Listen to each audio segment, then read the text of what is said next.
welcome to the goods from the woods. My name is Rivers Langley. I'm Sam Harder. And no Carter today, but never fear. On mic 3, our friend John Ungaro. John Ungaro, who's got a brand new trailer where he fulfilled one of my lifelong fantasies in directing, and that is bashing Matthew Burnside to death with a baseball bat. Hell yeah. And a lot of people think that that's me. Yeah. Because me and Burnside look far too similar. Yeah. Who is it? Well, let's talk about it first. Tell people what you got going on, because, we're here to get some kicks started. Oh, cool. I'm here. I got a Kickstarter. I'm making a baseball slasher film called Basher. By the time this airs, we'll be live. You can see the trailer that Rivers has spoken about. Dude, it's fucking great. And also made in conjunction with our friend from Wrestling Pro Wrestling, Ben Trandom and Derek Smith. Yeah, Ben Trandom. And is that Derek as the babe? Derek's in the suit. Not only is Derek in the suit, he made the mask. So not too many slashers can say that they've made the costume that they are in. So yeah, eat it, Robert Englund. You fucking loser.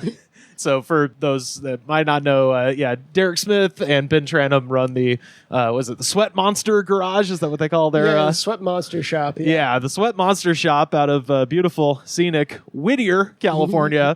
And they also do all the incredible costumes for Wrestling Pro Wrestling. And anytime, because I follow them on Instagram, and you guys should too, because the Wrestling Pro Wrestling obviously is like very over the top and cartoonish, but I love seeing them, working on something that's more serious and actually doubling down. You're like, oh, these guys are so fucking talented. I couldn't be more happier with everything they've made. I'm still weird whenever I write something and it gets made, like people materialize the stuff. It's like, wow, this is like really happening. Yeah. Wow, you guys agreed to this? Fucking idiots. Like, when are they going to find out I'm a fraud? Yeah. Oh, yeah. Yeah, absolutely. How long did it take to film that, and where did you guys film it?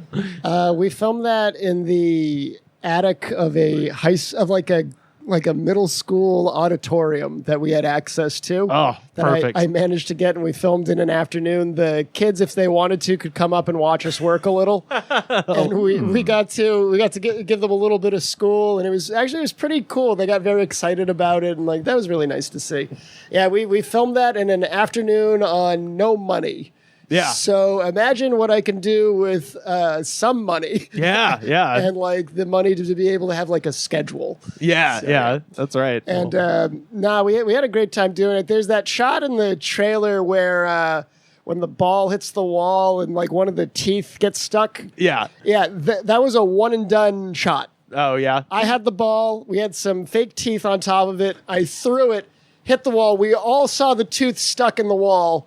And Ben called cut. We're like, did you get it? He's like, yes, we did. Do we need to do another one? Nah, this is perfect. Yeah. Well, yeah, check that out on Kickstarter. We'll put the link in the description of this here episode so people can donate if you like. It looks really cool, especially if you're a fan of This Is Rad. You know what I'm saying? The short that we're aiming to make is really awesome. Well, we kind of made it like, what if the opening of Desperado met like a Friday the 13th type movie. Oh, perfect. So it's like I'm going to use the word rollicking, just a rollicking, a white knuckle thrill.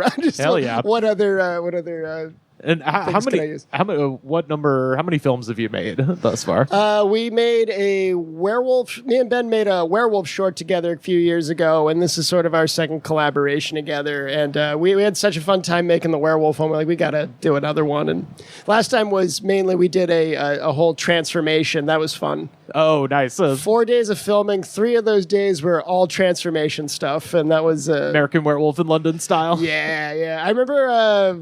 It takes place under like an underpass. We wanted something like that, and I'd been to that location several times before. And this was heroin. never an issue. And the first night we showed up, jerking and there were some guys off for heroin.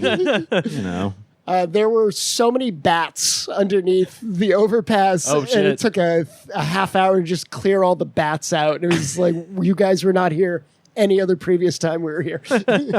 The idea of a baseball slasher, where did that, because my experience typically working in the creative department of Wrestling Pro Wrestling involves a tremendous amount of weed and just tossing out ideas. What was it like on your end? So it was funny. The werewolf short we made, similar to Basher, me and my writing partner wrote an entire feature script about it. Yeah. And then we wanted to make like a short to kind of, I don't know, just to do something with it. Sure. And so that werewolf script, I love it. It's one of my favorite things in my portfolio. It's also bleak as shit. Yeah, yeah. And so me and my writing partner were like, we got to write something fun next time. Yeah.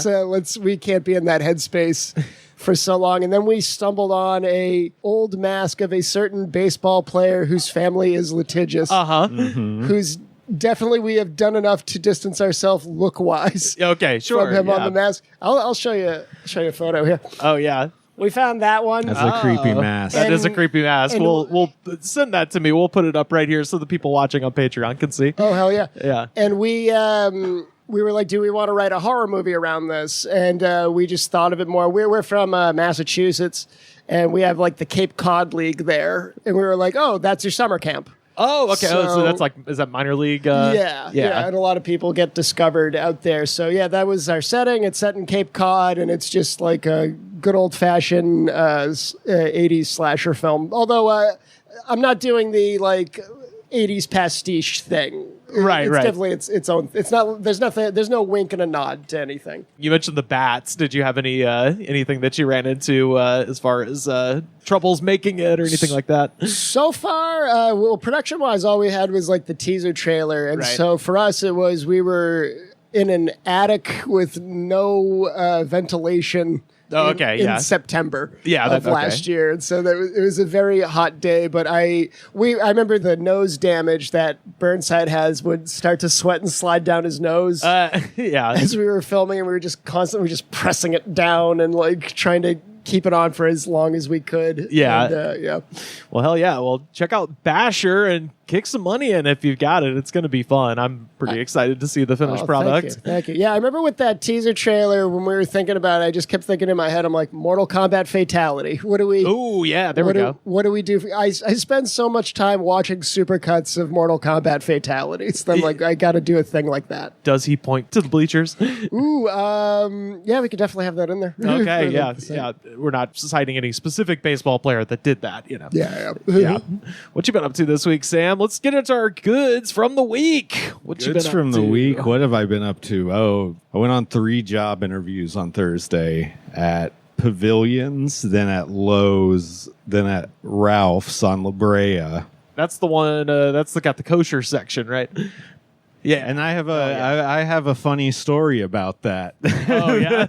The guy, and this has happened at multiple grocery stores now, he was trying to tell me about the clientele, which Uh-huh. is Orthodox Jews. right. And he was like, the clientele is, how do I say, well, we sell a lot of kosher food. It's like, just say Jewish. Yeah, just say it was weirder that you had to like pause and be like, what do I say Right. here? You could just say these people have religious-based dietary restrictions and are very particular. And that would all be highly accurate and Yeah. not weird. Yeah, exactly. Yeah. And then at the Pavilions, they were telling me that Vons is also owned by the same company. Yeah. And they're like, Vons is how should I say this? It's a community store. Or no. It's a budget store. It's more of a budget, and this is more of a Vons? What? compared to Pavilions. Okay, I guess. Those places are both fucking expensive. Yeah, and it's to keep people like you out of there. Yeah, no, they do. But yeah, they're very. I wonder what they say to people who they're training at John's, which is the one below Vaughn's. They're probably just like straight up. It's all Albanian people. Yeah. It's all Armenian people. It's all Yeah. because if you go to the John's up the road, they have a huge import section of all that stuff from different countries you can't get at a regular American grocery store. Yeah, John's, they just hand you a switchblade. They're like, you know how to fight? I mean, like every single one of of the cashiers is Armenian at the one up the street from us. Right. Every single one. Yeah, and you can get all the they got like Russian snacks and that kind of stuff. I love it. Yeah. I got a food 4 with the number 4 less. Oh yeah, sure. got That's one of those Ralph's. places. That's owned by Ralph's. That's a Ralph's subsidiary. And for those listening, Ralph's is Kroger, folks. If you're back on the East Kroger. Coast, yeah.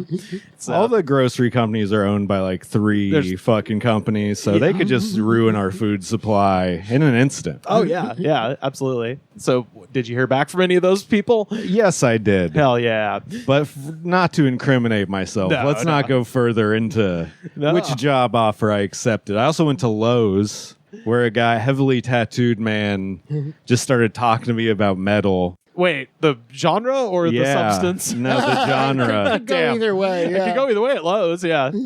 Because I was doing this job where I was just like doing ticketing, like letting the ticket agent basically for metal shows Oh yeah, a couple times. And I told him I was doing that, and he just assumed I was the biggest fan of metal, just like him. He just started like going off about it, and I was like, yeah, definitely, dude. Yeah. You saw Dream in San Diego? Dude, I know what that is for fucking sure. Also, when I was leaving Lowe's, I was like, when can I expect to hear about your decision? He's like, oh, I got to interview like 20 more people today. It's like, oh, well, I'm definitely not getting this job. You probably fucking interviewed 50 fucking people. That's the quota of people he asked to interview, and then he just hires the last fucking person. No, I think it's the opposite. Really? You can only get an interview if you respond to a job post that was posted in the last 24 hours. Those are the only ones who are going to actually respond, because so many people send in their applications so quickly. Yeah. They just go with the first ones, and then also be the one of the first people to interview. So if they give you like a range of like options for the interview, pick like the first fucking day you can, Oh, okay. because they want to be done with the process. Yeah. They want to just, like if he has to interview 50 fucking people, he's figured out by fucking number 14 who he's going to hire. Yeah. Then he just has to go through the motions. He got me in and out of there so fast. Yeah. It's just like, no way. Well, everyone's a fucking dumbass at these stores. You have to do all these personality tests. Oh, And the God. ones for like Lowe's and Home Depot are just like, do you prefer to either A, stand around and smoke cigarettes, or B, work real hard? I've had that in some job interviews where the interviewer has said to me, "It's like, now you realize that when I tell you have to do something, you have to do it, right?" That was like the Lowe's I'm like, dude. yeah. It's a job. Isn't that the job? It's not my business. He's So, like, yeah. people, I tell them to do stuff, they don't do it, So if you're good, you can move up in the company. And I was like, what do you mean by good? He's like, just do the stuff I tell you to. God bless the children. Just Yeah. running these fucking idiots ragged. Just by standing around and staring at people. Yeah, it's the whole job interview process is a nightmare. What was I just about to say? I don't know. Who cares? It seemed really important at the time. Then we got off talking about Lowe's, and I worked at Chick-fil-A when I was a freshman in college, and I missed the, kind of whatever, like employee first day meeting. Yeah. So I came in on like the second day, and I just remember we were there, and our manager was a guy, I believe he was from Iran. Cool guy, but he walked in right when we're all working, and it's like 5 a.m. We're buttering biscuits, and he just walks in and he goes, "Is everybody happy?" And the entire make line, everybody back there just goes, "Yeah, man, HAPPY. Woo!" Just like that. And I'm like, They had a call and response. That's amazing. And I just missed it, I was just like staring around like it was, did everyone look at you like you were weird for not doing it? no, because everybody was just really into it. It's like they had managed to brainwash the shit out of those people. Yeah, it was one of my first jokes I wrote. I left Chick-fil-A the way a lot of people leave fatherhood. I went out for a cigarette and never came back. So that was literally, and it took them 2 weeks to notice I was gone. And they called me after 2 weeks and were like, "Can we have our uniform back?" I had that. I worked at a juice kitchen for like a year. It was a horrible job. That's got to be LA, right? I just had to wash a bunch of shit, a lot of deliveries, a lot of lifting and moving. So I got like shredded from that job though. I had like arms. Carrying lemons. But and I shit. remember they didn't have a license to have like a vendor at some of the places they had, so they shut down, and then there was like way no work to do. to the point where like we had to like deep clean the entire space. Like we were taking the styrofoam ceiling panels out to wash them just to make work. And I hate feeling like my time is being wasted. Yeah, for sure. And this is a job I was looking to get out for like a long time. And I remember there was one day it was just like they had nothing. And I went to my supervisor and was just like, we have nothing. What can I do? And he goes, do you want to wash the ceiling again? And I went, excuse me for a minute. I walked into the bathroom, take a deep breath, walked out and said, hey, I just got a job offer. I'm out. just lied about that. Damn. John, what's your goods from the week? I've been listening to the 28 Years Later score a lot. It's probably my favorite of the year. It was done by this band, Young Fathers. Oh, okay. Who I just got into. They're pretty rad. They're kind of like an unhinged TV on the radio. Oh, all right. And yeah, they did the score for 28 Years Later, which I loved. And I saw that movie. I got to be honest. I don't recall the music at all, but I love the music. It's really good. Do you listen to a lot of film scores? It's not like it's like, I was going to say it's not like it's my thing, but then I remember like for my vinyl record, it's mostly just film scores. Yeah. My friend got me one of those like crappy suitcase ones, and if you played anything with someone singing on it, you could tell it was a crappy player. Yeah. I have a good one now, so I would just do scores because you couldn't tell the machine was crappy. But now I have but my favorite one last year, I really loved the Challengers. And I didn't see that movie, but the score is great. Okay. For that one. Yeah, throw that one on. Yeah, I'll give it a listen. We've got a couple of people in our Discord, especially, that are very much into film scores and stuff like that. So I don't know. I feel like I got film scores when I was a kid on cassette, but I kind of stopped as soon as the CD era came around. But you know, definitely used to bump the Jurassic Park score and shit like that. The dinosaur song, Mom. Fuck play yeah. it one more time. Oh no, I had headphones. Yeah, my mom wasn't gonna listen to that shit. Yeah. Well, I feel like mine pretty much this whole summer has just been hip hop and farmers markets, but we're back at it because I have to get nice tomatoes for BLT sandwiches, and so I've been going to some local farmers markets and went to Larchmont Village Farmers Market, and shout out to the dude with the hummus there because I got some really great big ass heirloom tomatoes, but also there was a guy with hummus and lemon pepper pita chips. What? That was awesome. Holy shit, fucking incredible. The hummus, he had a bunch of different flavors. I got the one called the kitchen sink, which is just all the shit in there. So it's got like, is the Larchmont Farmers Market like your number one, or? That was only the second time I'd ever been to that one. It's kind of like whatever day I have off, because my days off are random, and there's a nice list on LAist of all of the farmers market in LA. What's your personal favorite? Just in the Hollywood one. The Hollywood one is on Sunday, and I'm never off on Sundays. Pretty much like Thursday, Friday, Saturday, Sunday. Forget about it. So it comes down to like Wednesday or Monday, or if there's a late one on Tuesday, I can hit up. But Larchmont Farmers Market was great. Shout out to the pita and hummus guy, and then also the new J.I.D. record, God Does Like Ugly. I was listening to that one on your recommendation. That's a good one.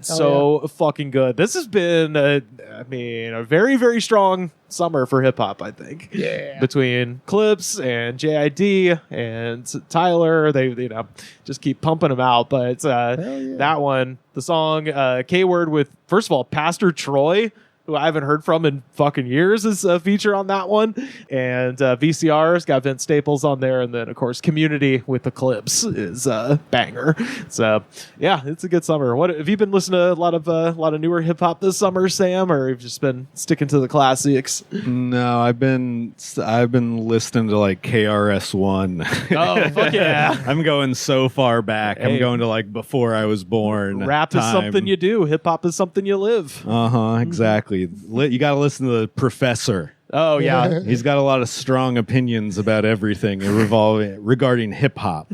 Hell yeah. Also just listening to a bunch of shit produced by DJ Premier. Oh, yeah. There we go. I don't know. Nice. I've been bad lately about keeping up with new music. Yeah. I'm going old man mode. Hey, that's okay. I don't hate new music, but I'm just going to the why bother? I need to listen to KRS-One more. Yeah. I never really got into him like I should have.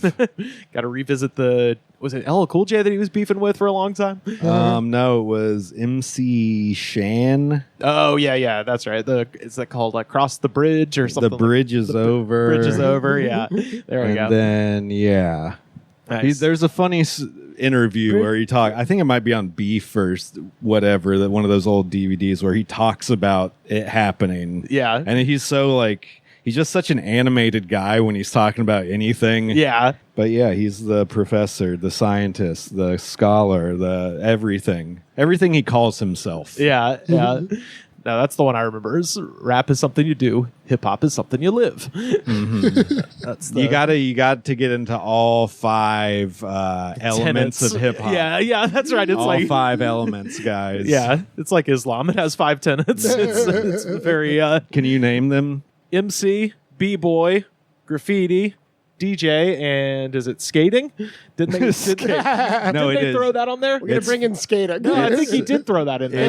They had a Vatican II. They brought in skating. I seriously think there is some shit like that. It's fashion. Oh, it's fashion. Okay, yeah, right. You got to participate in hip hop fashion, write graffiti, DJ, rap, fucking breakdance. Or you ain't real hip hop. Yeah. They were really gatekeepers back in the day of what was real and not. You have the 5 sacraments. Like being a Catholic. Yeah. The Hajj to the Bronx. You got to do that. Now, I swear to God, somebody added in skateboarding at some point to that. Just because it's like, I mean, I guess. It very, very much like hip hop. Some asshole's going to come out and tell you to not do it. So you got to throw that in there. Skateboarding came to in existence a lot earlier. Not a lot, but like a decade earlier. Yeah, that's true. But no, I think, I don't know. I feel like somebody added that in as to one of them. But anyway, maybe. In our hearts and minds, skateboarding is an element of hip hop. It's in if there. You can't 360 flip, you ain't hip hop.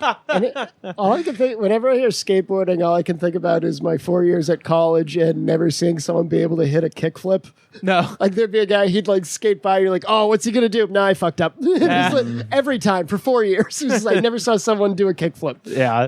Everybody I grew up with did BMX, and then occasionally somebody would get a skateboard, and same thing. Like somebody who was very good, doing the flip-de-doos on a BMX, got on a skateboard. It was like, nope, it's not the same it's hard. skill. It's so hard. Yeah. At BMX, you can literally like grip your fucking hands. You're like, this bike isn't leaving my goddamn hands. Right. Skateboard, that's just a piece of wood that can go anywhere. Yeah.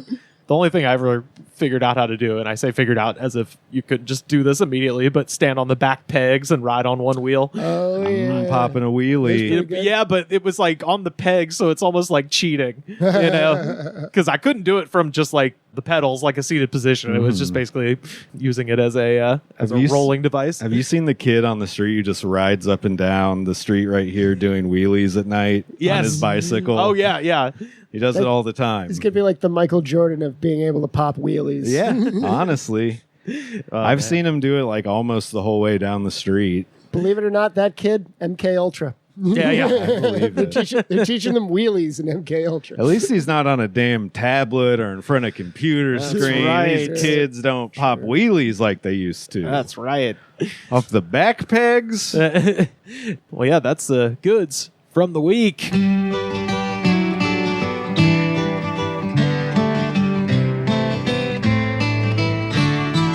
Off in the distance, the game's dragging on. There's strikes on the batter, some runners are on. Then suddenly...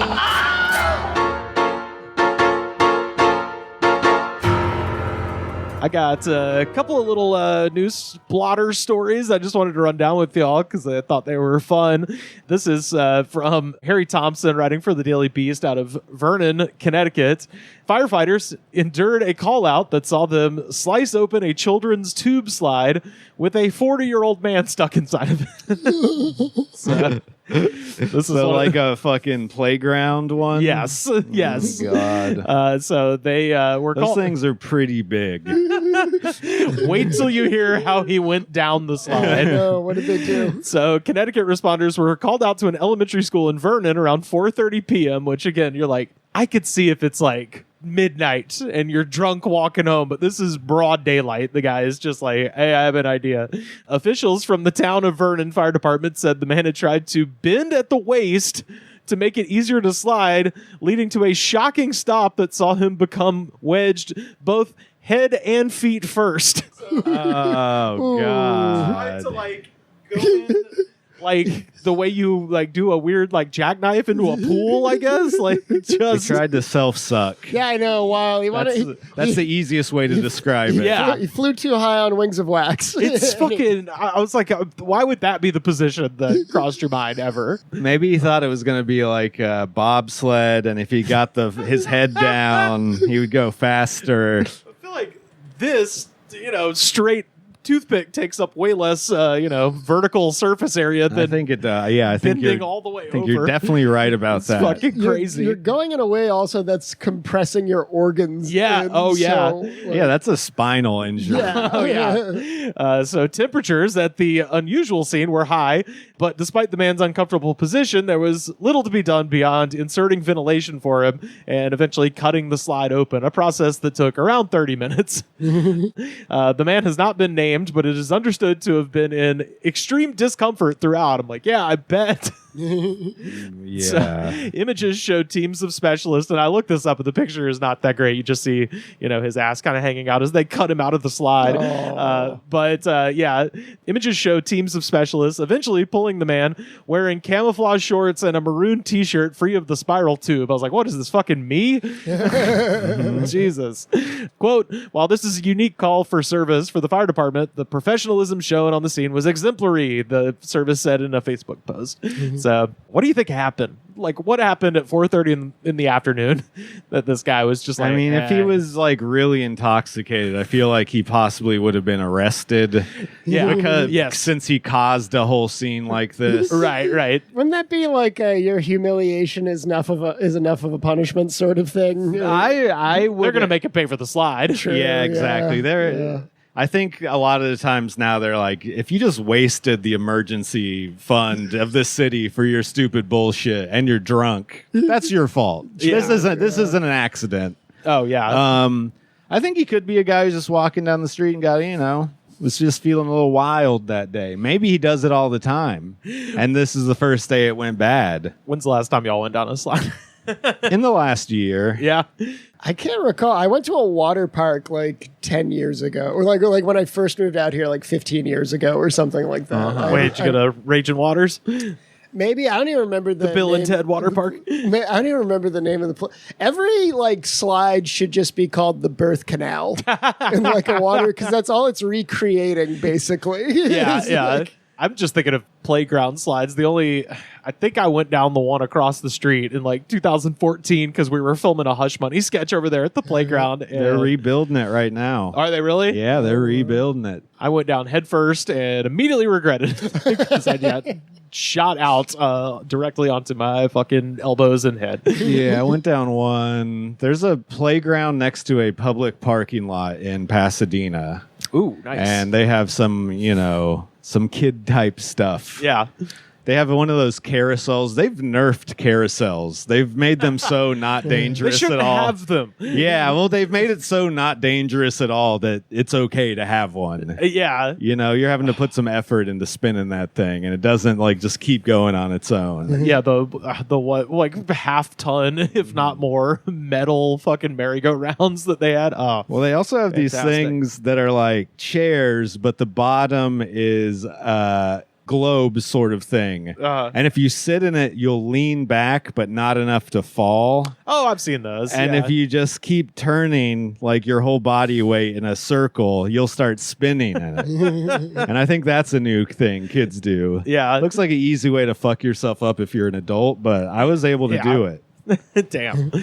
This other one I've got here, this is fun. So this is from the Smoking Gun out of St. Petersburg, Florida. Upset at the noise at a landscaper's lawnmower was making, 51-year-old Anthony Marzola retrieved a 12-inch dagger from his car and threatened the worker with the weapon. According to a court affidavit, landscaper Brian Hansen was mowing two separate lawns on a St. Petersburg street yesterday when he was confronted by Marzola.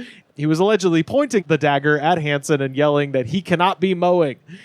So he advanced with the weapon until the victim positioned his stand-on mower to be between him and the defendant. The incident, cops noted, was witnessed by a neighbor. And now here's the fun part. during the crime, the defendant was wearing a full Jester costume. What?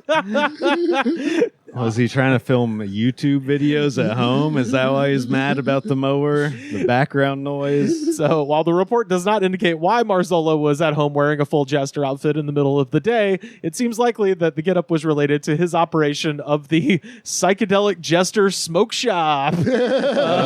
So we'll put that picture up right there so people can see it. I pulled this off of his Facebook.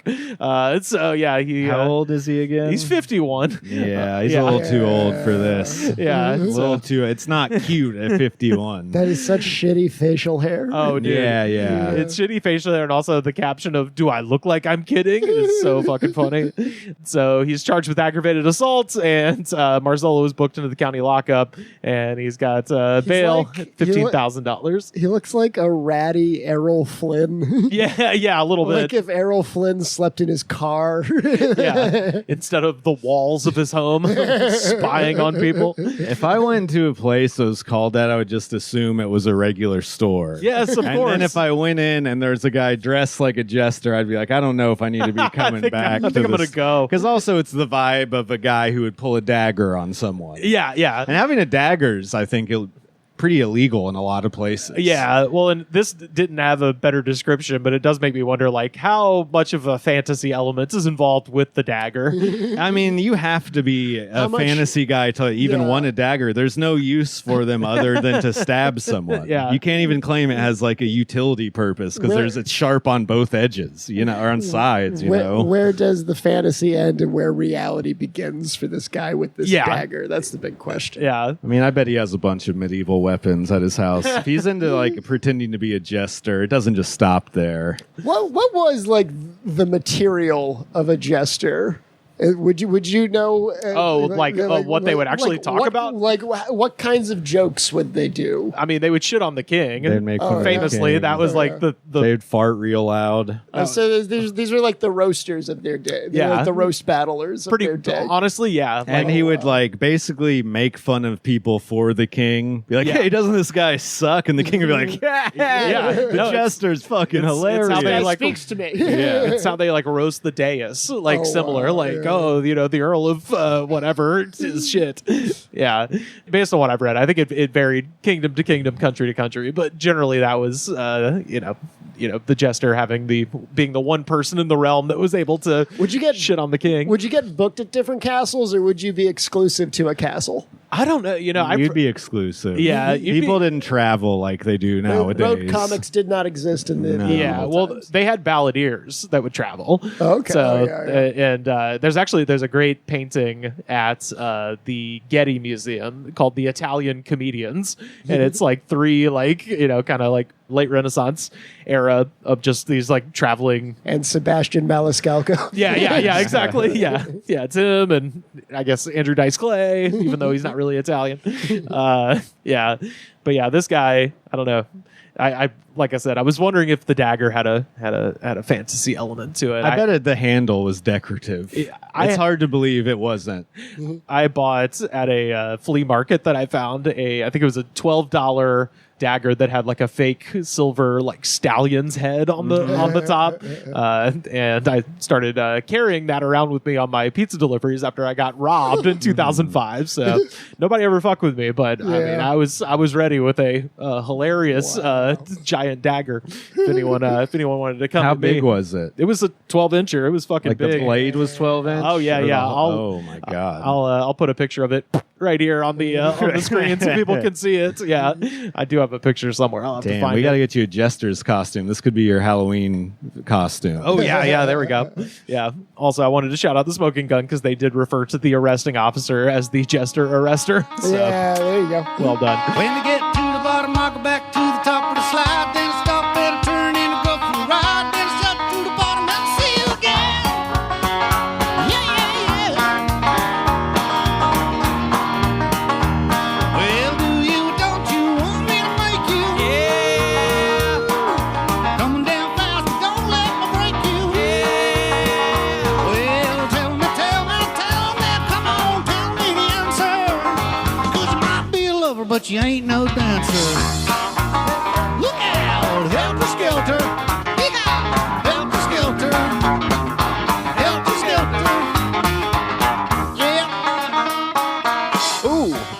Well, is it time? I think it's time for our ding, ding, ding heavyweight championship throwdown with Low Energy, folks. Oh, boy, man. what do we have I can't wait. today? So this is a brand that I like.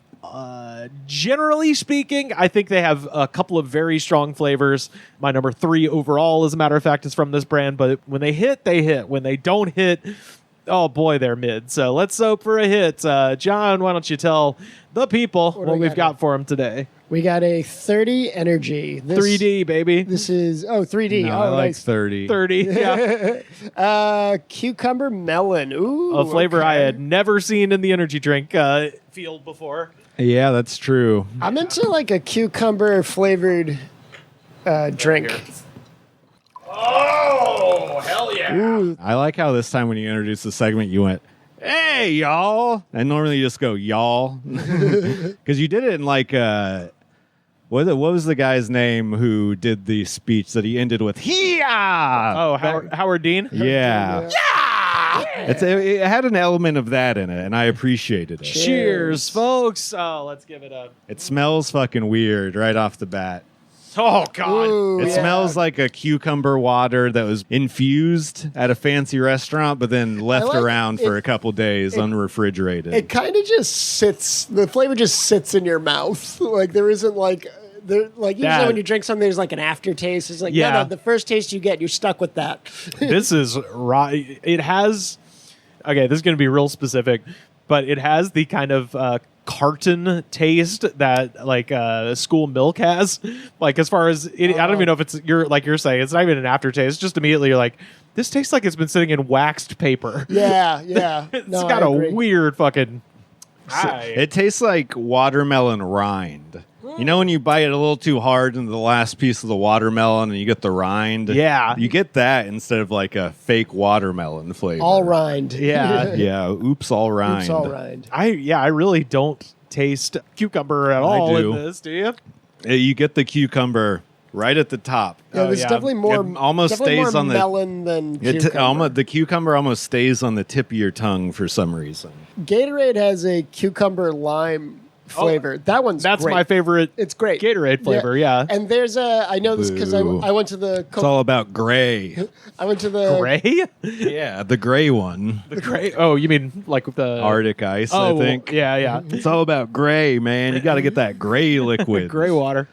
I went to the Coca-Cola Museum in Atlanta. And Oh, fuck yeah. They let you try different sodas from all over the world, and that's basically Russian Sprite is the cucumber lime with Gatorade, except carbonated. Oh yeah, yeah. I Okay. think I remember that one. I think that's my favorite one and the worst one is Beverly. Beverly, yeah, Yeah, that's like the worst one. Which I come to find out they don't even make it anymore. Oh. It's only at that one soda fountain in the Coke Museum. wow. Like they just keep it around because it tastes like shit. Yeah, you got to have like, well, here's a definitive bad one. And, Yeah, and then, yeah. and then it becomes like like a video moment that people can do. Right. But they're like they're like, oh, this is like an aperitif in Italy, and you're like, nope, no, it's not. It hasn't been. I just realized there is a discrepancy in the information Oh, that has good. been presented. This is not watermelon, it's just melon. Just melon, yeah. So it tastes more like honeydew. Sort of. But again, rind. Yeah. That's why we're not tasting the melon. It's because it has that super soft melon flavor. Yeah. I do not care for that. I'm vibing on this one. Yeah. And It's one of those ones where the more I take a sip of it, the less offensive I find it. Yeah. But it's not great. Yeah. Yeah, I won't finish this glass. No, but no. I will take tiny sips. Yeah. Giving that a 2 out of 5. And I got to say, the 3D Liberty Pop, that's the best bomb pop flavor in the business. That might be like my number 3 or 4 overall energy drink. Wow. But man, the rest of their stuff is pretty mid, and this is on the lower level for sure. And this is like it wants to be a Gatorade type thing. There is some like added salt in there. Yeah. They've got a Mountain Dew flavor that I haven't tried called Country Dew. Oh, nice. So it's like, I saw someone buying a fucking Baja Blast charged, the hard one. Oh, I yeah, forget yeah. what the fuck it's actually called, but the alcohol. hard Dew, hard Baja. Yeah, I saw a guy Mike's Hard Baja. Yeah. No, it's made by Mountain Dew. This is like if you had tried to hire like the cheapest electrician possible. This guy looked like he had a shaved head, but it was like had grown out to a point where it was all frizzy and not even and alarming looking. I've had friends that have been just super into Mountain Dew, and I had a friend I think you had to order it online only. It was like Mountain Dew Moonshine. Oh, what? I don't think it was an alcoholic drink. I think it was just they made. Oh, yeah. I kind of remember that. Yeah. Or was it just like in the original can? Because that was the original theme of Mountain maybe. Dew. Oh. Yeah. Yeah. The original because Mountain Dew is another word for moonshine.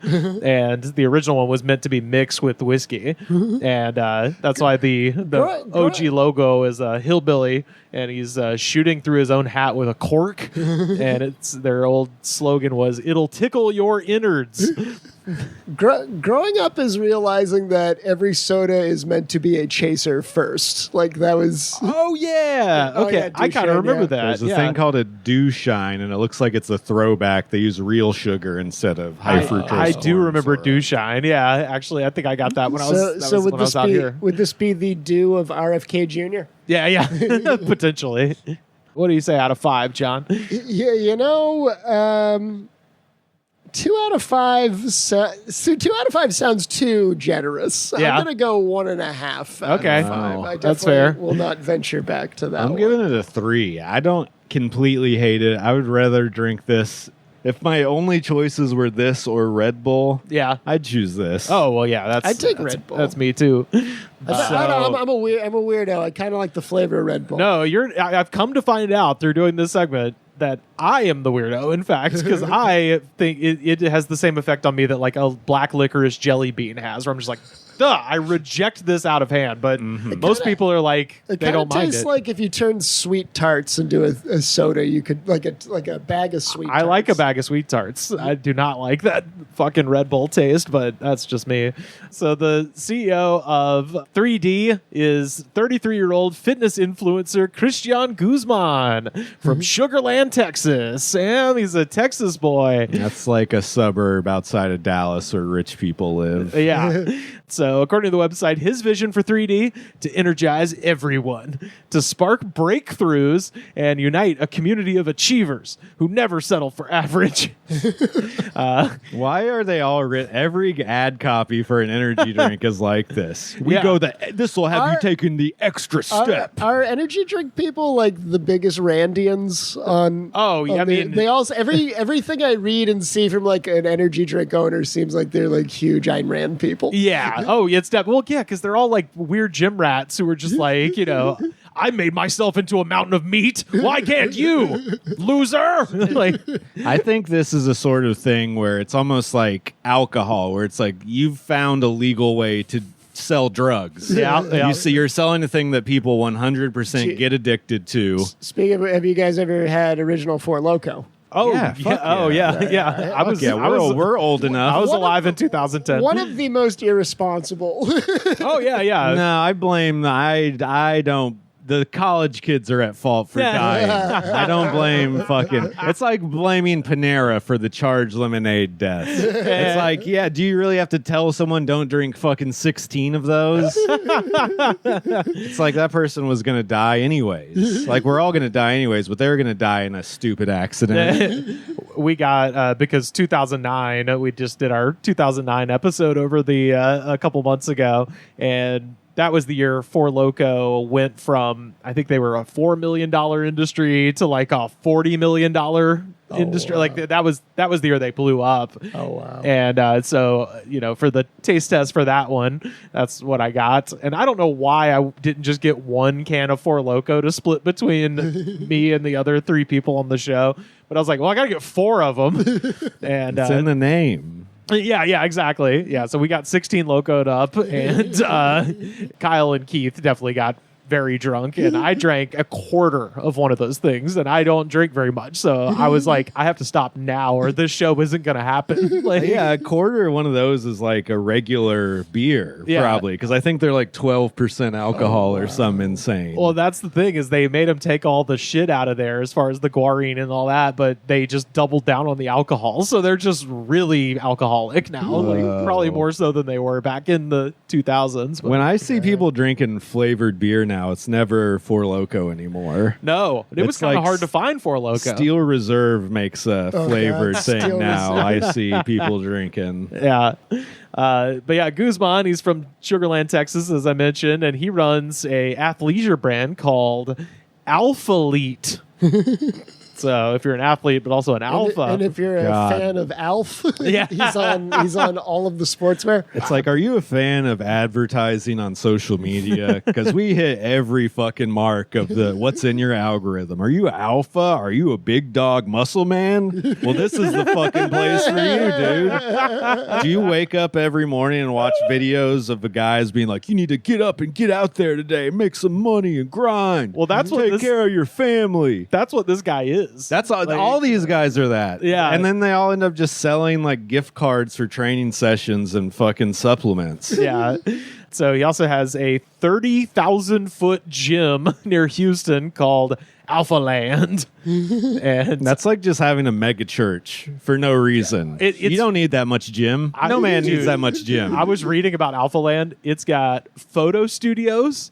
So you can go and have a professional photographer take pictures of your weird body after you steroid it. So this is just his compound. Just like an alpha. This is just his compound For- where he films social media stuff and calls it a gym. Key trait of being an alpha is making sure everyone knows you and has attention on you and gives you the attention that you want. yeah.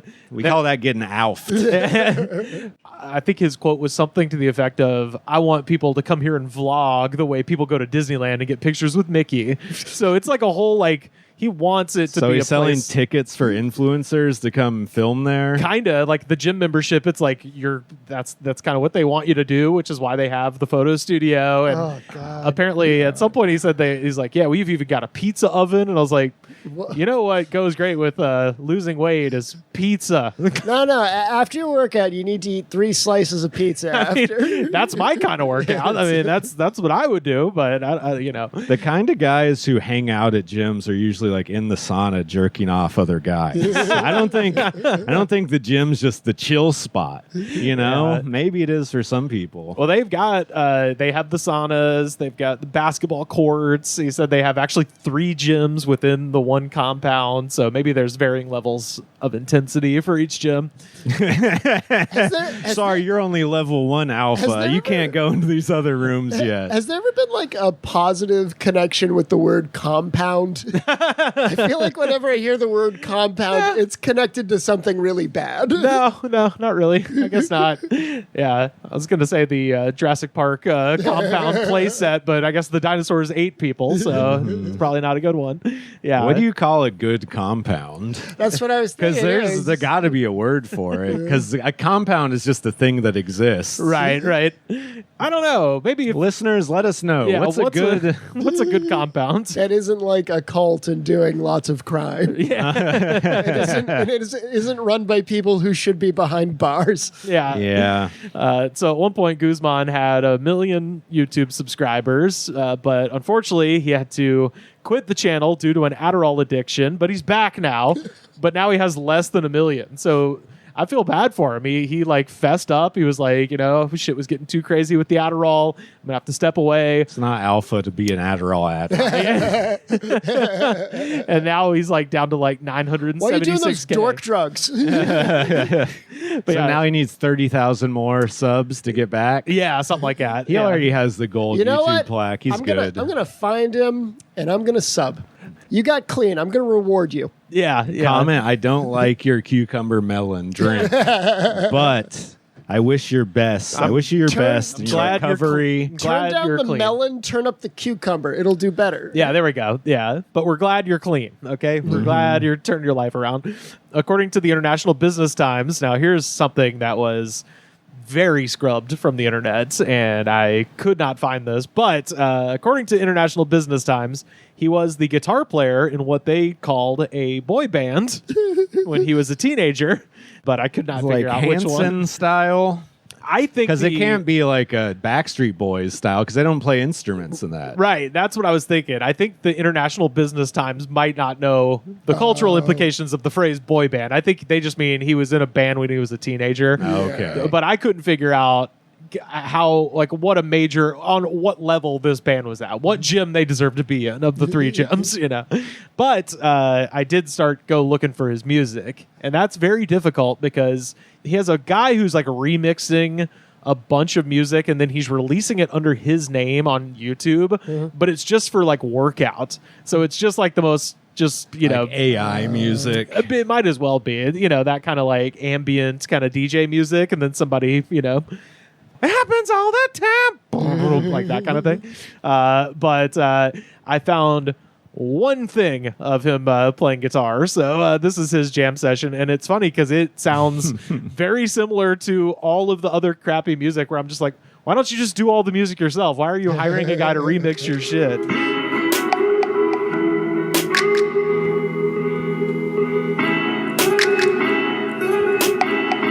It's 3 minutes of this. Clearly, this is after the Adderall. Yeah, this is a sad jam sesh. Yeah.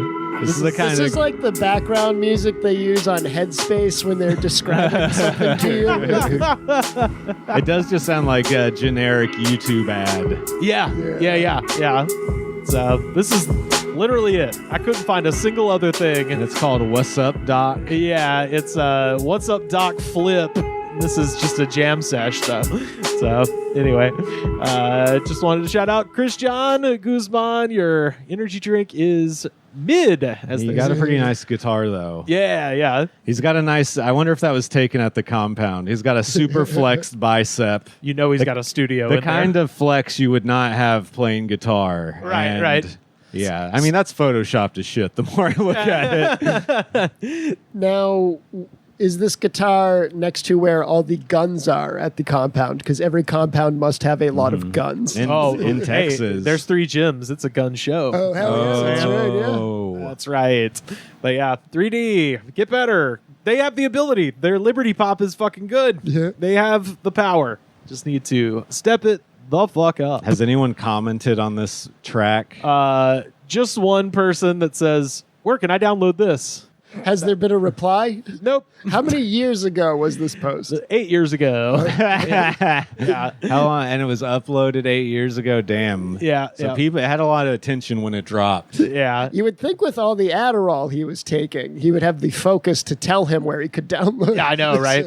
Yeah, all the other music that's on this this guy's YouTube page is fucking dreadful. Is it his own YouTube page, the slow-mo tracks? Yeah, that's the weird thing. Is like, yeah, I think this is his stuff. Play for a bit.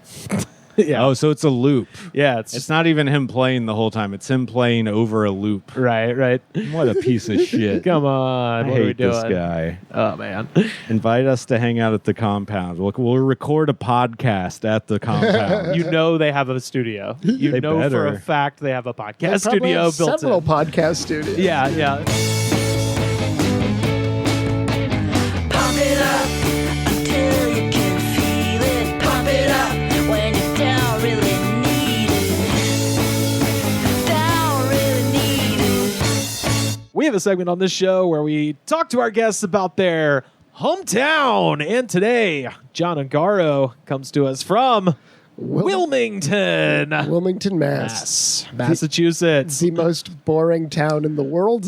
Brother, I cross-referenced with my sister for your questions you had. oh for hell me. yeah. So I'm going to bring her answers. Oh into yeah. this Oh, I'm because gonna set it up first because I before we don't- get to the we've had she questions. some- still lives there. We've had some pretty fucking boring hometowns. I'm going to be honest with you. You're up against some tough competition for like somebody being like, oh, craziest thing. Somebody threw like a rock on the principal's front lawn. It's like, all right, this is is a town that sucks. Yeah. So this is a town just north of Boston, correct? Yes. And first settled in 1665 and officially incorporated in 1730. And I liked this. So one of the first settlers, there's some dispute as to who was the first, but one of them at least was a guy named Will Butter. Wilmington. Oh wow, that's I grew up on Butters Row. Oh wow, so He's got a very famous descendant we're going to talk about in just a second. But Will Butter, singular, was a Scottish Presbyterian who fought against Oliver Cromwell and then was taken prisoner, and they took him to Massachusetts, where he was an indentured servant, and he did his 9-year bid, which was the biddy when you were an indentured servant. Oh wow. And then he moved to the opposite side of a swamp, and that is the beginning of your town. So an ex-slave moved into the swamp. An ex-slave was like, hey, you guys are dicks. I'm going over here. And that's how the town started, is he went to the other side of the swamp from Hell where... yeah, we're swamp people. Yeah, straight up. There were Minutemen from Wilmington that fought at the Battle of Lexington and Concord during the American Revolution, which is cool. That's cool. But I really liked this one just because I like talking about this story anyway. Wilmington is the hometown of Brigadier General Henry Hardin, who was born in 1823, and he is one of the 2 Union officers credited with capturing Jefferson Davis in May of 1865. Oh, wow. So Jefferson Davis, after the fall of Richmond and the fall of Atlanta and all this stuff, he's on a wagon. He's trying to get to the other side of the Mississippi because there's still some shit happening in Texas. And he thinks, oh, I can get over there, regroup, and then potentially come back and do the Confederacy again. Yeah. And so there's 2 guys. So Henry Hardin, who's from Wilmington, and the other guy, Benjamin Dudley Pritchard, and he's from the 4th Michigan Cavalry. That was the guy with the flash of that duo. Like he's probably the he was the one with Zaz. I think it's the other way around because your guy is credited with capturing this dude, but actually he just caused a fucking problem, which was Henry Hardin and Pritchard. They track him down to Irwin County, which is south central Georgia, and they know where he's at. So they know where Jefferson Davis is in a wagon. He's got a few troops around him. They know where he's at, and so they're like, all right, we're going to get him tomorrow morning. Pritchard wakes up at the break of dawn, and his cavalry goes to get Jefferson Davis. Meanwhile, Hardin wakes up late and is like, oh yeah, we should get around to capturing that guy we're doing a manhunt for. Shows up. The other guy doesn't know that it's another Union brigade, and they get into a firefight with each other. Whoa. And end up killing 2 Union men. Whoa. And then they figure it out. They stop, and they capture Jefferson Davis. And at the time, Jefferson Davis was wearing what was described as a flowing shawl and a veil. He was wearing a dress. It's straight up. He was dressed like an old woman. That's how he was hiding out. They kind of... It's more like he just had a flowy outfit on.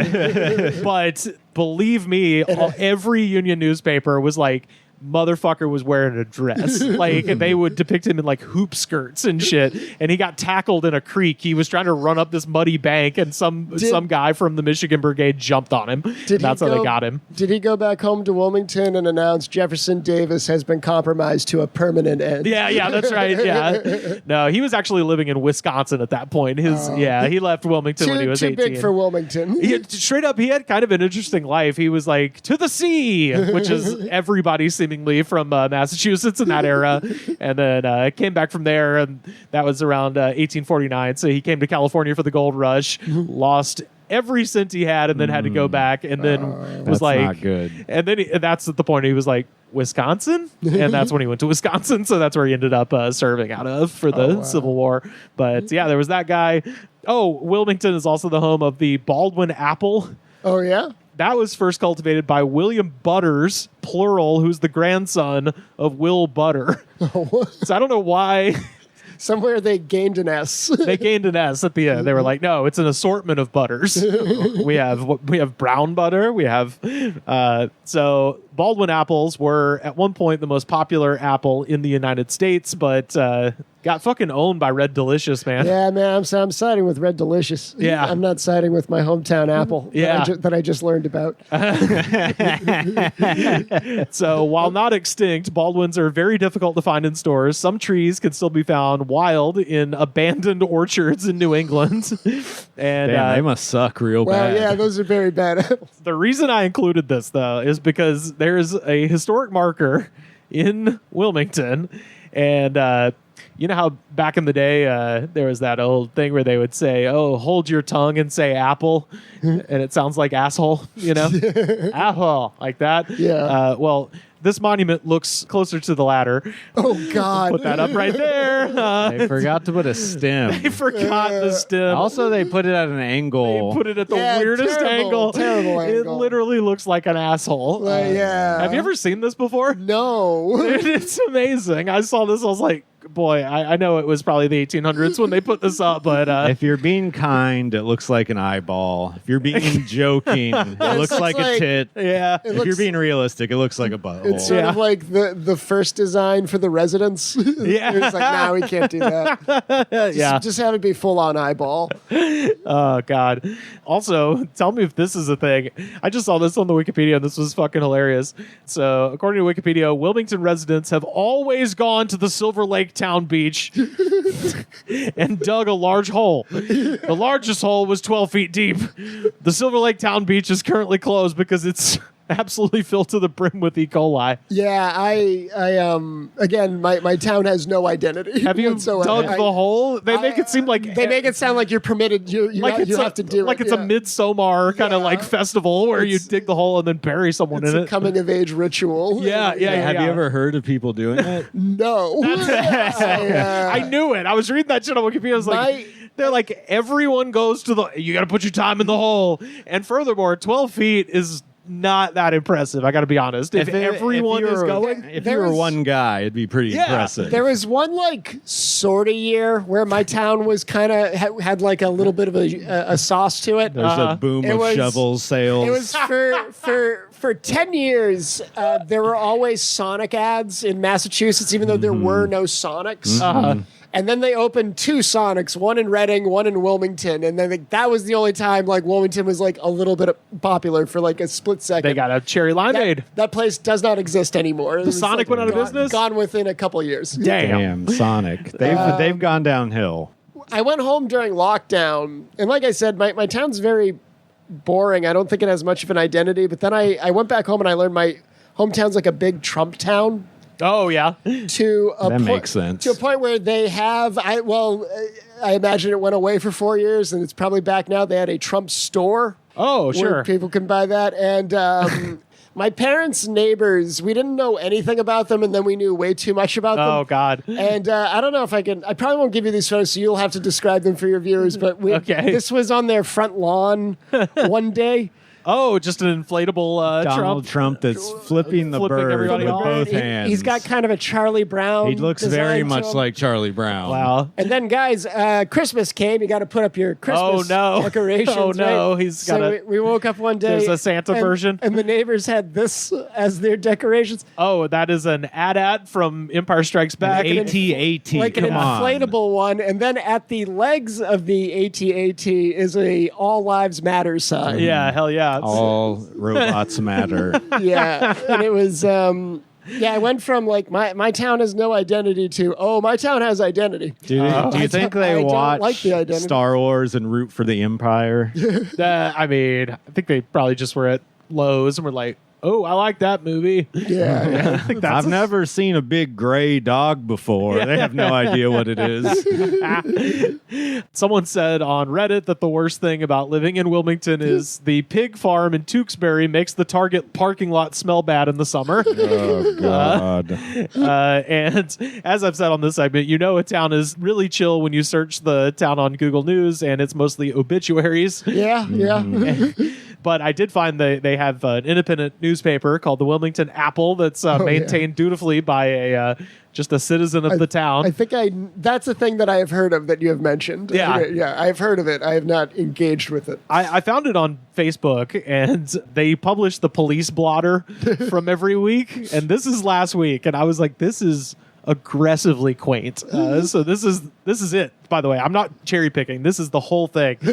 3 youths were riding electric bikes too fast and doing wheelies. Oh, no. Wheelies, man. Wheelies. Fucking wheelies. First the wheelies come, and then the rapists are next. And then the rapists are an inflatable in my front yard, flipping off the people who say he's a pedophile.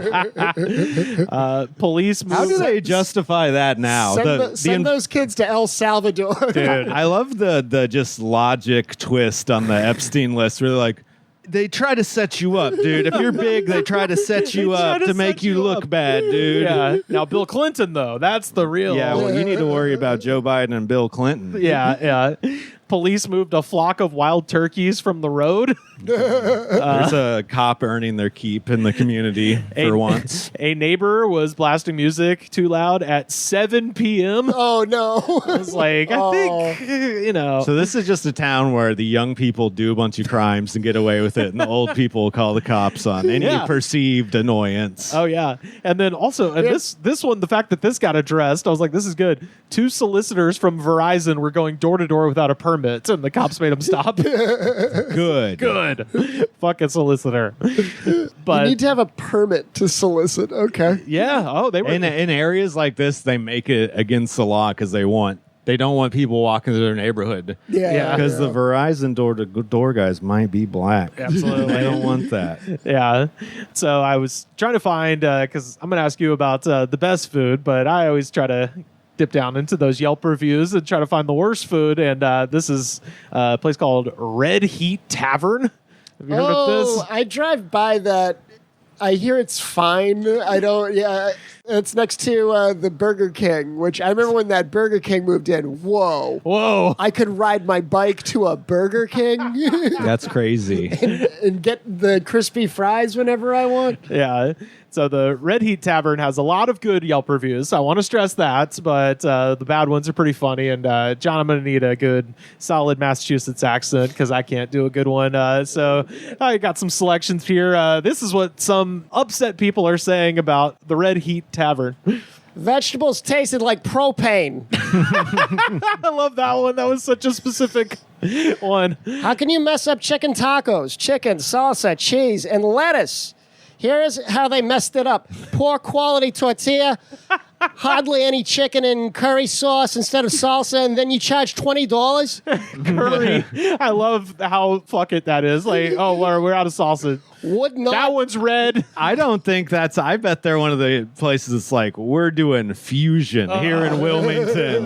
These are our Indian. Oh, wait a minute. Did he say that the tortilla was dry? Yeah, what if it's naan? That's what I was just didn't thinking. say. It just said poor quality tortilla. Oh, dude, I bet it was naan. It's some kind of weird, like, fusion shit. I have a weird. I've come to learn Mexican food on the East Coast, like boomers, like this is fancy Mexican food. Uh-huh. All of the food is like wet. Yeah. Oh, yeah, like, yeah. Oh, like my parents went to like their favorite Mexican restaurant. Like, do you want anything? Like, I'll take a quesadilla, and they brought me back a quesadilla. Yeah. And it was like it got dipped in a baptismal pool. It's Yeah, like, yeah. Why is this soaking? Oh, Is yeah, it in yeah. salsa? I don't know. You don't know what you ate? No, I don't know why the food is like that. Like it's for some reason, like all the Mexican food back home in Massachusetts, it's all like soaking wet. Just grease? I don't know why. Yeah, yeah. It's been rained on. Let's do another one. The waitress came to refill our waters and full on put her hand in my cup. Yeah. The normal way to grab a cup is around the outside, not by plunging your fingers and in all the way over the lip and into my cup. Just fucking, like, pour the water in. We were in shock, and she acted like nothing happened. I love it. I would like, if that was literal, just like fall on the ground, just. No! Oh, I like this. 8 of us had just left a wake. And we went there and had 10 drinks between 8 people, and we were remembering the person that died. Our wives were ordering dessert, and we were asked to leave because there was a long wait for seats. And when we asked why we couldn't order dessert, the manager told us he didn't know why. He just didn't want to serve us anymore. They just wanted our seats and did not care that we were mourning the loss of our good friend of ours. Yeah, because Now, they're that- like, you're just sitting here not buying I was shit. about to say, I love, of course, Massachusetts. We're going to put in some fucking Catholic guilt into this. yeah, to make yeah. you feel bad. Also, I love the specificity of 10 drinks among 8 people, which means they sat there for like 3 fucking hours. And they just Had drank one drink each. one drink each. One guy got, 2 people got 2 beers each, and that was it. And then they're like, can you fucking leave, please? Like, yeah, we was just ordering chess pie. Yeah. Our friend Terry loved to sit here for hours. We're trying to honor him. Yeah, he liked to take up all They- the space during a fucking dinner rush. They were definitely not mourning anybody, but this was a story they came up with because they were so indignant that Yeah, they got yeah. kicked out for not ordering much. yeah. Let's do this last one.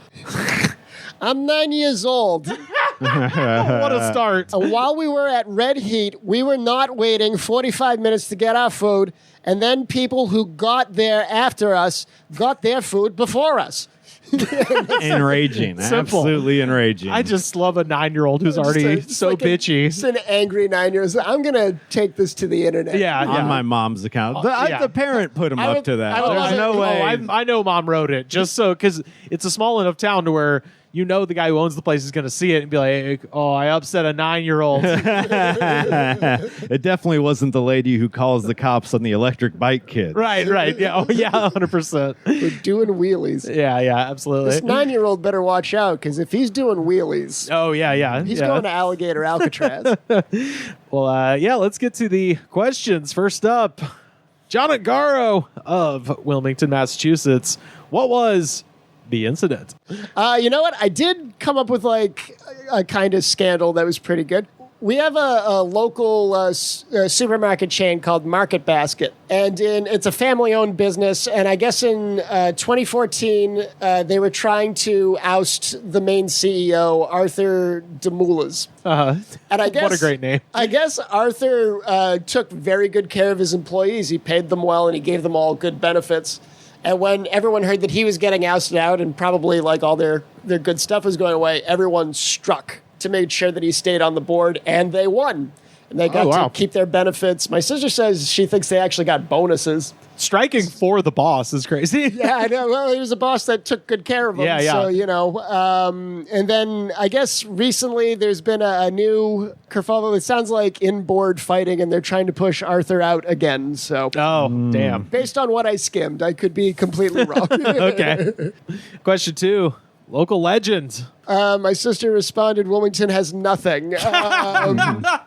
Local legend, yeah, no, I can't really think of that. I did pull up the Wikipedia so we I was can... going to say, yeah. It Let's seems like look at some notable there was, people. I know we've there was had. a guy who played for the Falcons in the 70s. We have an all-star pitcher, Jason Briere. We have the guitarist of Cobra Starship. Okay. Let me shake up your world. Oh, they're like the Darkness meets LMFAO, basically. Like, This is what I would call a boy band. oh boy, They're like... Yeah, this sucks so yeah, bad. this is so bad. oh boy. This is definitely like music you hear on like a pop radio station where you're like, who still listens to the fucking radio? You hear it in a Target. You're Yeah. not quite sure who it is, and it doesn't matter. Question 3, worst bar. Is it the Red Heat Tavern? Worst bar. My sister for that answer has written down the 99, which is... The 99 is just like a New England Applebee's, basically. Oh, wow. Okay. And every time I go home and I want to find a bar, I have to go to a different town. There's like let alone cool bars. I just don't think there's any bars in my town. What about nearby? Like, do you have one that, that and even sticks like out? the nearby ones aren't good. Like you have to go to like, I think it was. Well, the question's worst. So, is there one that that's particularly horrible? It's not even like horrible. It's just like you got to go to the Buffalo Wild Wings in Burlington to like be social. I've been there, brother. Roswell, New Mexico, the night Prince died. Oh, really? Turns out no bars in Roswell. I had to go to the Buffalo Wild Wings and drink a Jack and Coke and then counts. 8-10 wings on my eating bed, my hotel. I love my sister's answer to the next question. Oh, yeah. The next one is best local food. My sister's answer, the 99. So it's the worst Terrible bar. bar, but good food. Wow. It's not good food. It's But honestly, most of the reviews of the Red Heat Tavern were kind of the opposite. People were like, yeah, the bartender's good, but the waiters fucking suck. Oh, wow. Yeah, so, damn. My pick for best food is we got a great pizza place called Michael's. I know they've changed owners a couple times, but I believe the original owner is back. So, yeah, my pick is Michael's for good pizza. Nice. Okay. So, number 5, we had a Ghosts and Monsters Halloween episode with Kyle Clark and Amy Drolet from Everything is Scary and John Ungaro. So, we definitely talked about the Bridgewater Triangle and Lizzie Borden and a lot of the creepy stuff in that part of Massachusetts. But if you got something else, any local ghosts or monsters? We got a lot of haunts. Yeah? We got a lot of haunts. The ghosts would move out of Wilmington. Like, I don't think you would want to have. You wouldn't want to have unfinished business in Wilmington. Like, Yeah. That business is never getting finished. They got to go to Bridgewater for the actual Monster Mash, which is what the Bridgewater Triangle is. If y'all missed that episode, it's a very good one. They got UFOs. They got, what was it? The Pudgy Wudgies, the little like tiny men that run around. They've got a giant cobra. Pudgy Wudgies. That's what they're called. Yeah. Jesus. Or Pidget Widgets or something like that. But anyway, the way they describe it, you're like, oh, it's the Monster Mash. It's just all of them in one spot, basically all happening at once. And then the last one there, favorite thing that's not there anymore.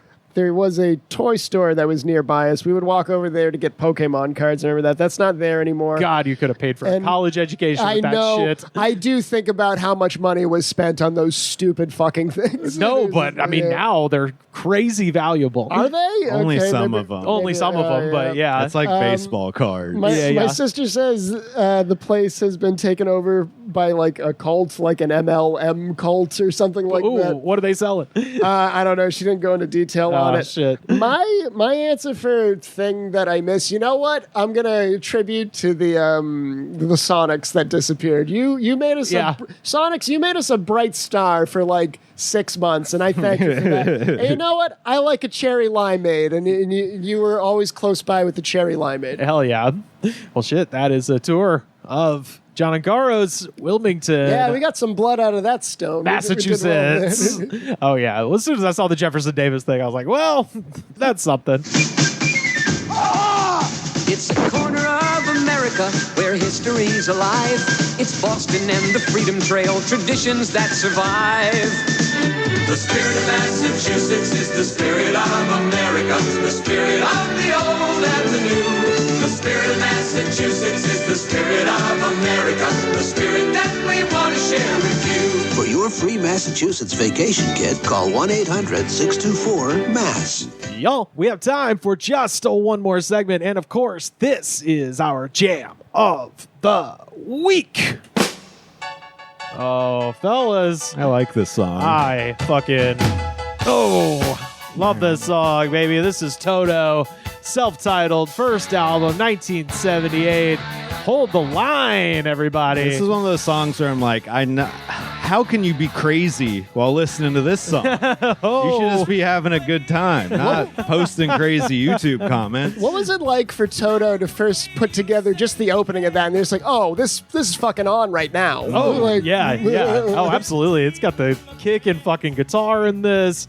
This song has 346 million views, 49,388 YouTube comments, and y'all, I read every goddamn last one of them. The lead singer puts goddamn pathos into this song. Oh, hell yeah. Yeah. I had a tour, by the way, at the beginning of the summer with a group from England, and the guy specifically wanted to go see the guitar player from Toto's house in Studio City. So wow. I kind of know where this guy lives. You probably could have arranged like a meetup if you wanted to. I feel like I could have. He was I think if I remember correctly, he went to a meet and greet in the UK with them. Oh, wow. And like he was like, yeah, I know him, but we only met the once. Stalker level. Yeah, nice guy though. I liked him a lot. He You was a want to cool go guy. to America and show up at your house? Yeah. Oh, I like that he was Australian for a second. Yeah, I can't do. My impression of them sounds the same. I can't differentiate an English accent and an Australian one, even if I hear a person talking. Well, I isolate all of our UK viewers. The trick to the British accent is don't use your nose at all. Don't use your nose. There you go. That's true. That does help a lot. It makes it. Everyone has a cold all the time. There we go. We did it. I did it perfectly. They don't say "in it" as much as we think they do. Yeah. But by the way, I found out that because the guy singing this song is retired, still alive, but he retired. The new lead singer is John Williams' kid. Oh, wow. And he looks 1,000 years old too, which is fantastic. But I thought he was going to be young. no, but he's like old. That makes sense, you know. Because John Williams is old as hell too. You got to date someone your own age. Yeah. You got to lead sing with someone your same age, even if they're old. Let's explore some of these YouTube comments on Toto's Hold the Line. First up, Igor Palsik, 17 hours ago. Uh-oh. Yeah. Oh, no. Hot off the presses. This song gives me so much power! And he did write "son" instead of "song." Yeah, he did write "son." Yeah. And I mean, I agree. Oh, yeah, absolutely. Igor, I agree. William, 2 weeks ago, also all caps, by God, I'm chasing women! He did spell women WEMAN. Yes, that's right.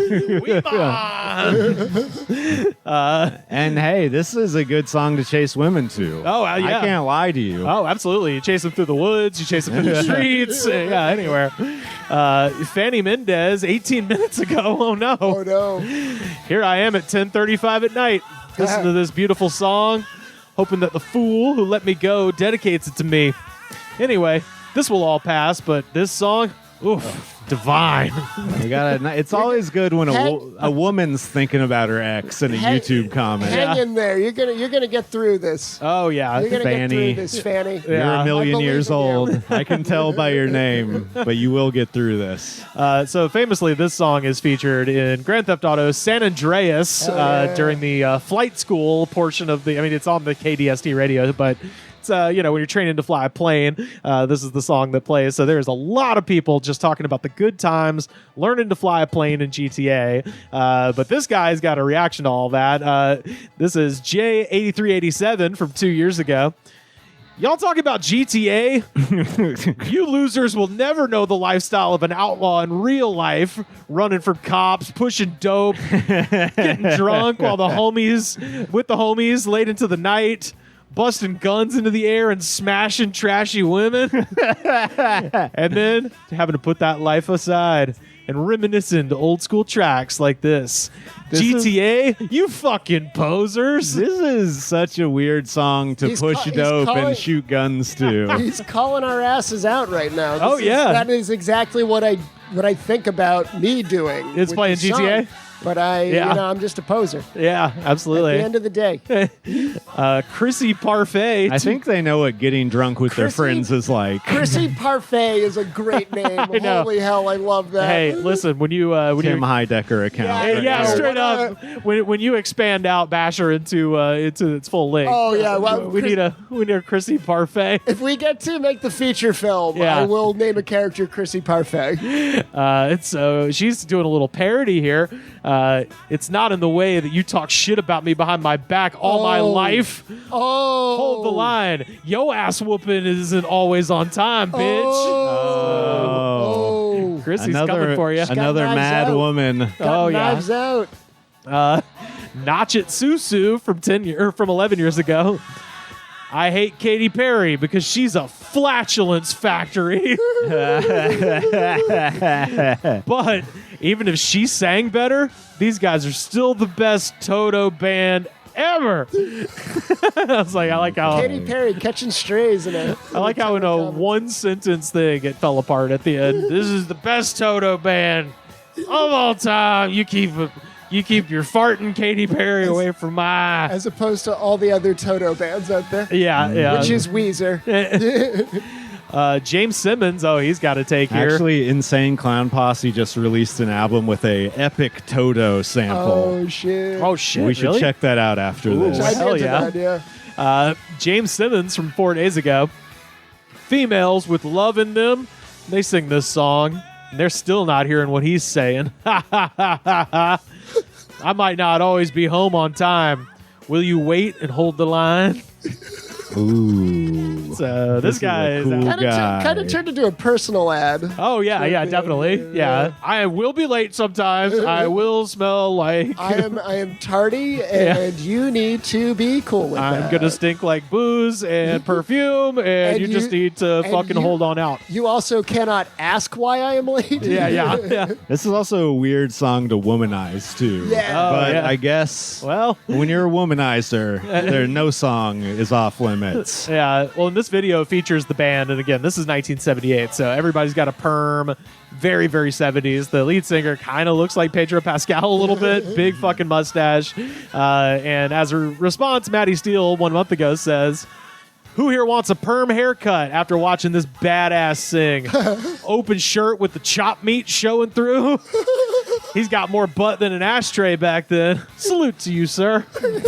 Has anyone heard Fuck it, let's get pectoral muscles referred to as chopped meat? chopped meat. Yeah, I kind of like that, actually. I like it. I'd never heard that. I one. like the idea of like you and your boys are getting perms together, feeling awesome, listening to this song. It is definitely a good perm song. Yeah, John, filmmaker, you might be able to take this ball and run Ooh, with it. okay. Not That Innocent, 86 from 11 years ago.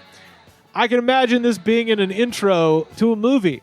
A guy confronts his girlfriend about some shit she did, and then they argue and he dumps her, and then he leaves the house.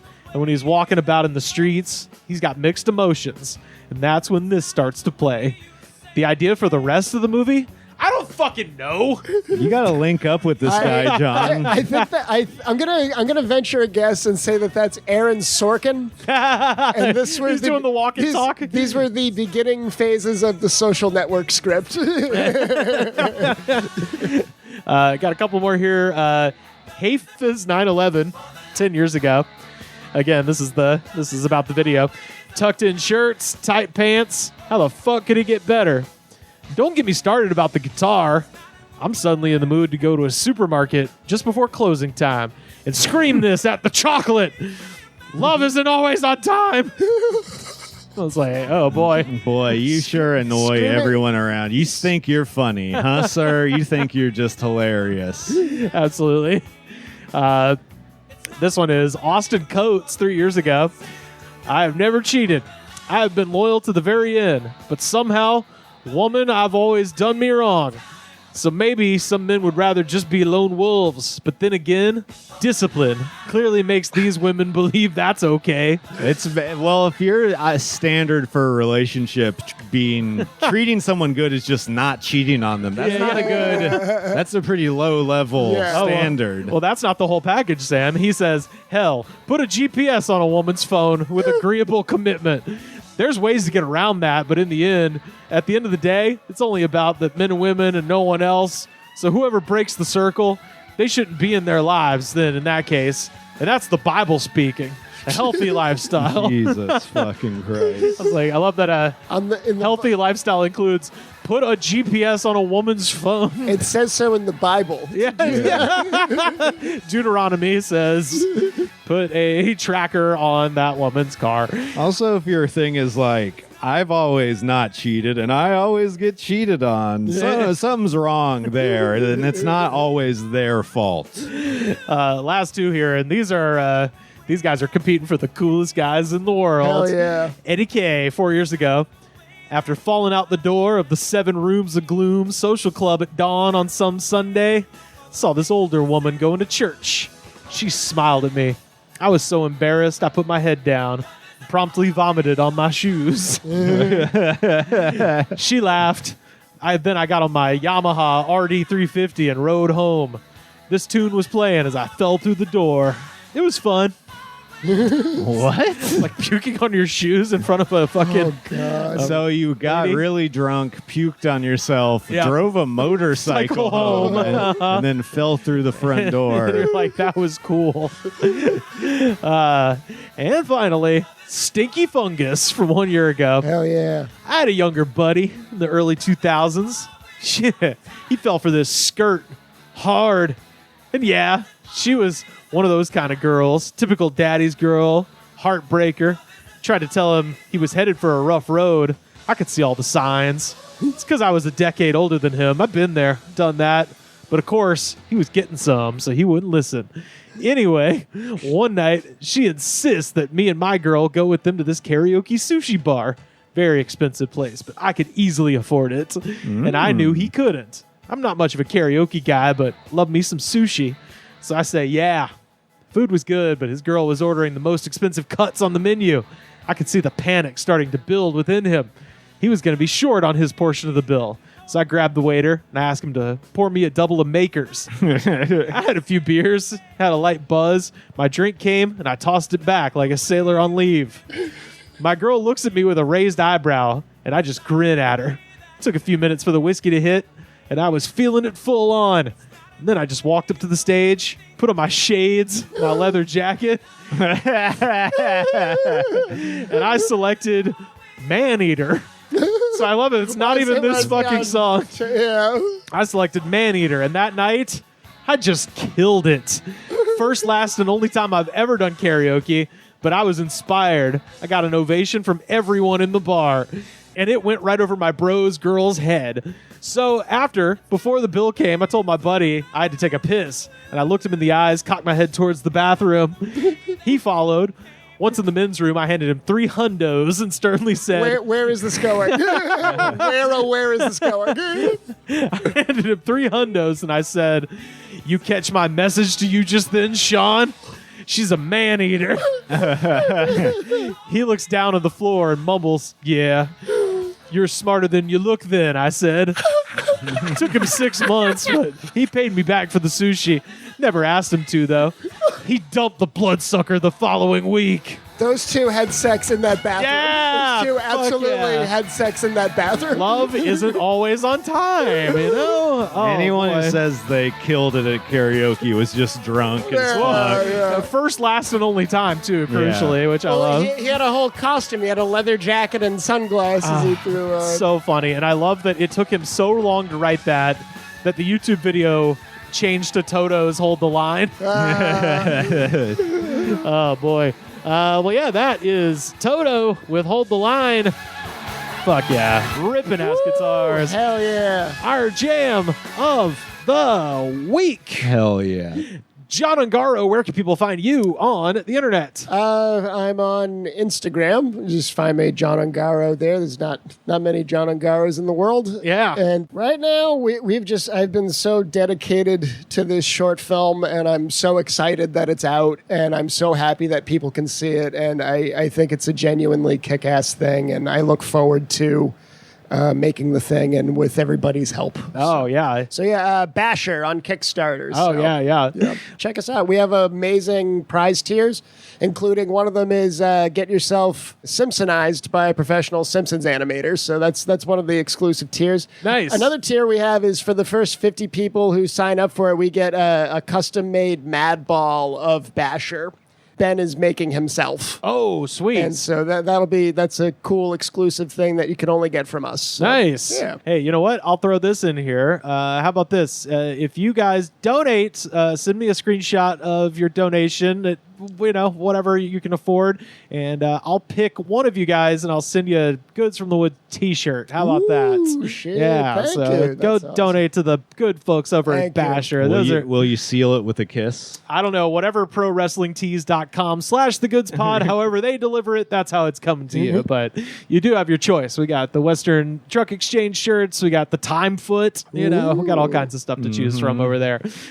With new designs coming soon, hopefully. I just hit up my friend Dan over in Colorado. So hopefully have some new stuff by Halloween up on the shop. But yeah, Sam, where can people find you online? Sam Harder 666 Instagram and Threads. They can find me at the YouTube channel for The Goods from the Woods Thursdays at 5 doing a live stream. Hell yeah. And oh boy, do we love it.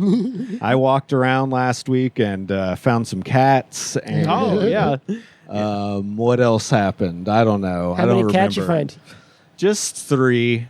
No, 4. That's a good amount of cats. They were all in the same area. Yeah, they kind of congregate in that one spot, right? Yeah, they've all been, instead of becoming territorial, they've all become friends. Nice. I don't know why.